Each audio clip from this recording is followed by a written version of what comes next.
Je ne dis pas que je ne crois pas à la théorie du suicide. C'est une théorie plausible, mais pas la seule piste.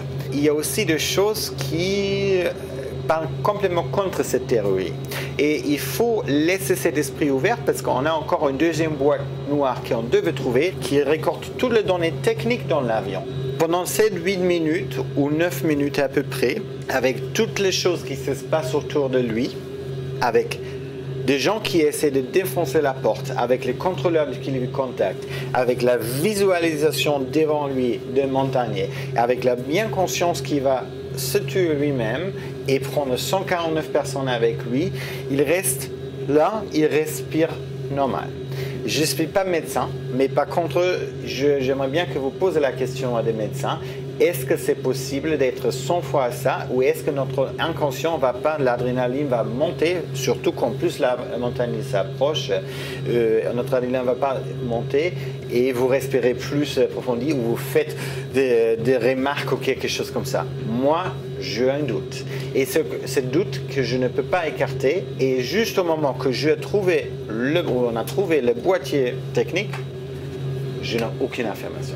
Avec la deuxième boîte noire, on n'a pas tout à fait toutes les réponses, mais par contre, on pourrait lier le puzzle beaucoup plus. Parce que s'il a descendu l'altitude manuellement dans l'autopilote, là, c'est une confirmation qu'il a fait manuellement, volontairement. Si la déconnexion de l'autopilote se faisait à cause d'un mouvement sur la manette, comme ça, et l'autopilote s'est arrêté et déclenché,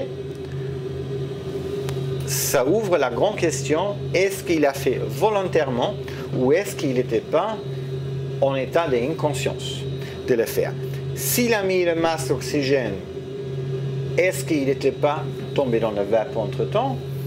Est-ce qu'il a fait autre mouvement, pressé autre bouton? Est-ce qu'il a changé les radios? Est-ce qu'il a fait autre mouvement dans le cockpit que on ne sait pas en ce moment? Si bien sûr, juste à 30 secondes avant, il a peut-être encore pressé le bouton, il a fait un changement ou vérification quelque chose, je sais qu'il était conscient et c'était un acte volontaire. Si, du moment que le commandant est sorti, et même peut-être il n'a même pas mis ça, peut-être le système était défaillant et lui était inconscient, il ne savait pas. S'il n'a pas de fait des actes volontaires dans les dernières 8 minutes, sauf que peut-être la manette, elle était poussée, que ça peut arriver, ça met toute notre affirmation d'un suicide en doute.